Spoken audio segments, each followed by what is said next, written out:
इयत्ता 10वी, विषय मराठी, कविता रसग्रहण. नमस्ते विद्यार्थी मित्र मैत्रिणींनो. आज आपण कविता रसग्रहण कसे करायचे ते पाहणार आहोत. इयत्ता 10वीच्या कृतीपत्रिकेत विभाग 2 पद्य, त्यामध्ये ई आकडा आहे रसग्रहण. हे रसग्रहण तुम्हाला 4 गुणांना असणार आहे.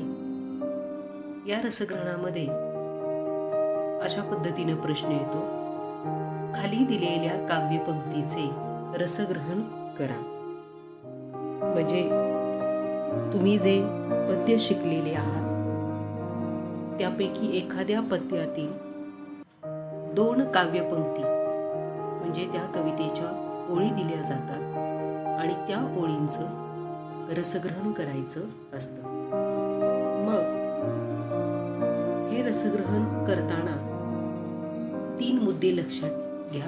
रसग्रहणाचे मुद्दे: आशय सौंदर्य, काव्य सौंदर्य, भाषिक वैशिष्ट्ये. या 3 मुद्द्यांना अनुसरून रसग्रहण करायचे असते.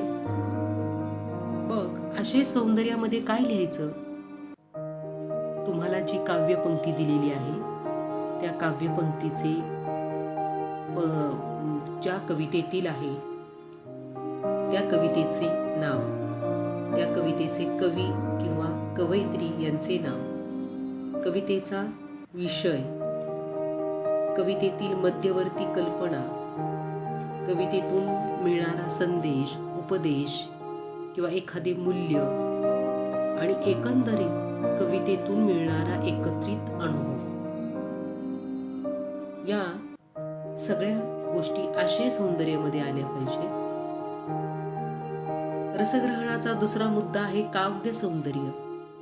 यामध्ये अलंकार, कवितेत आलेला अलंकार, रस, वापरलेल्या विविध कल्पना, प्रतिमा, विविध भावना आणि ज्या 2 पंक्ती दिलेल्या आहेत ओळी, त्या ओळींचा भावार्थ, की त्या ओळीतून त्या कवींना किंवा कवयित्रीला काय सांगायचे आहे तो अर्थ लिहायचा. तिसरा मुद्दा आहे रसग्रहणाचा भाषिक वैशिष्ट्ये. यामध्ये कवीची किंवा कवयित्रीची भाषा शैली कशी आहे? ग्रामीण आहे का बोली भाषा आहे का संवादात्मक भाषा आहे का निवेदनात्मक आहे का चित्रदर्शी आहे? त्यामध्ये शब्दालंकार, वृत्त यांचा वापर केलाय का? कवितेची लय कशी आहे? गेय आहे का, म्हणजे ती गाण्यास सोपी आहे का? त्या कवितेमध्ये नाद माधुर्य आहे का? या सर्व गोष्टींना अनुसरून त्या कवितेची भाषिक वैशिष्ट्ये लिहायची. आपण पद्य क्रमांक 4 उत्तम लक्षण शिकलेलो आहोत. त्यामध्ये तुम्ही जर स्वाध्याय पाहिला तर त्या ठिकाणी 4 आकडा आहे काव्य सौंदर्य आणि त्यामध्ये असा प्रश्न दिलाय: खालील ओळींचे रसग्रहण तुमच्या शब्दात लिहा. आणि त्याच कवितेतील 2 ओळी आहेत: जनी आर्जव तोडू नये, पापद्रव्य जोडू नये, पुण्य मार्ग सोडू नये कदा काळी. ह्या ओळी दिल्या जातात आणि या ओळींचं रसग्रहण करायचंय तुम्हाला 3 मुद्द्यांना अनुसरून. ते 3 मुद्दे लक्षात घ्या: आशय सौंदर्य, काव्य सौंदर्य आणि भाषिक वैशिष्ट्ये.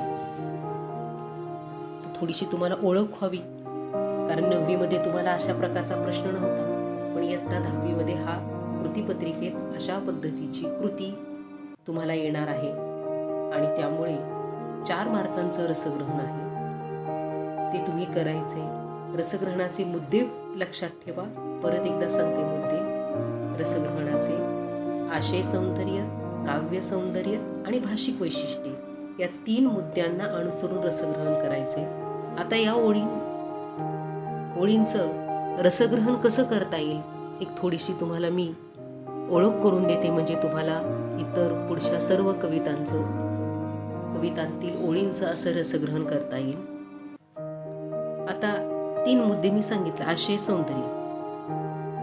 काय येईल त्यामध्ये पहा की उत्तम लक्षण या श्री दासबोधातील एका समासामध्ये समर्थ रामदासांनी गुणसंपन्न आदर्श व्यक्तिमत्वाची महत्वाची लक्षणे सांगितली आहेत. आणि या दिलेल्या ओवीमध्ये 3 लक्षणांचा किंवा 3 गुणांचा उहापोह केलेला आहे किंवा सविस्तर चर्चा केलेली आहे. हे झालं आशय, सौंदर्य. काव्य सौंदर्यात तुम्ही काय लिहिणार? मगाशी मी म्हटलं की त्या ओळींचा अर्थ की समाजात वावरताना व्यक्तीने कोणते आचरण करावे, म्हणजे व्यक्तीने कसे वागावे आणि कसे वागू नये हे सांगताना संत रामदास म्हणतात. पहा, परत ती ओळ घेते मी. जनी आर्जव तोडू नये, म्हणजेच लोकांचे मन मोडू नये किंवा लोकांनी केलेली विनंती तुडकावून लावू नये. उलट लोकांच्या मतांचा किंवा त्यांच्या भावनेचा आदर करावा. पुढे आहे पापद्रव्य जोडू नये, म्हणजे वाईट मार्गाने संपत्ती साठवू नये. अशी संपत्ती हे पापाचे धन असते.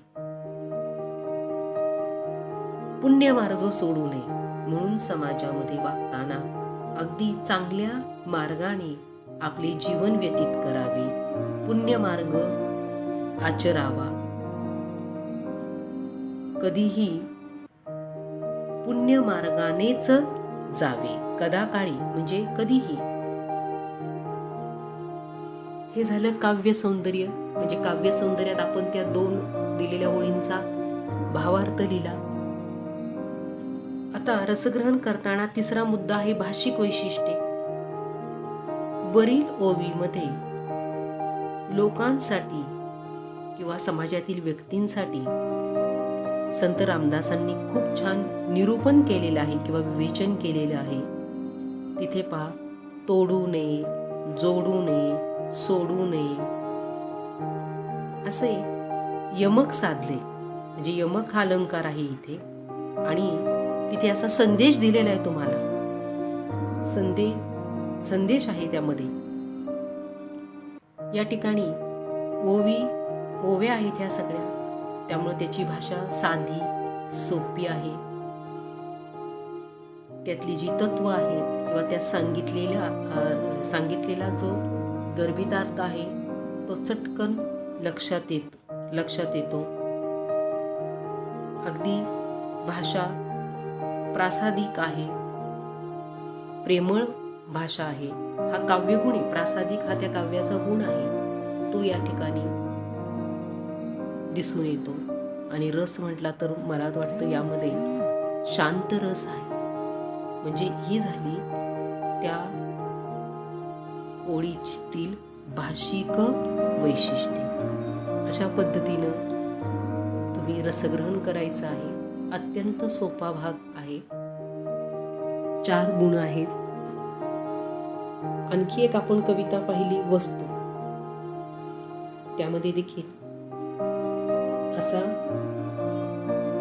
अशी कृती येते. खाली दिलेल्या काव्यपंक्तींचे रसग्रहण करा. काय काव्यपंक्ती दिल्या? वस्तूंना मनही नसेल कदाचित, पण ते असल्यासारखे वागलो तर वस्तू प्रचंड सुखावतात. ह्या कवितेतल्या ओळी दिलेल्या आहेत. या ओळींचं मात्र तुम्ही रसग्रहण करायचं आहे. पुन्हा एकदा तीच उजळणी घेते मी किंवा तेच सांगते की हे रसग्रहण तुमच्या कृतीपत्रिकेत विभाग 2 हा पद्य म्हणजे कवितांवर आधारित असेल.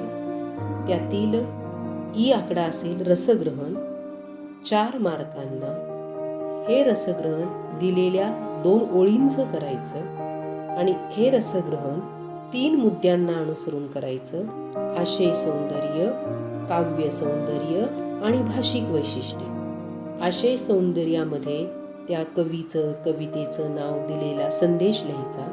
काव्य सौंदर्यामध्ये त्या दिलेल्या ज्या 2 ओळी आहेत त्या ओळींचा अर्थ लिहायचा. आणि भाषिक वैशिष्ट्यांमध्ये त्या कवितेची किंवा त्या ओळीमधली भाषा कशी आहे त्यामध्ये अलंकार, वृत्त यांचा वापर केला गेला आहे का? कविता चालीत म्हणता येईल का, म्हणजेच गेय आहे का? अशा पद्धतीने किंवा हे मुद्दे लिहून हे रसग्रहण करायचं आहे. तुम्ही या दोन्ही काव्यपंक्ती दिलेल्या आहेत, म्हणजे उत्तम लक्षण या कवितेतल्या 2 पंक्ती दिल्या आहेत आणि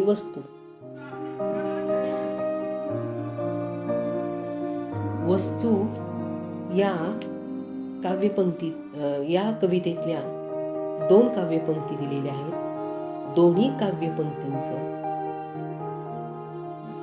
दोन्ही कवितेतील रसग्रहण करायचं आणि केलेलं रसग्रहण वहीमध्ये लिहून मला आपल्या ग्रुपवर पाठवायचं. धन्यवाद.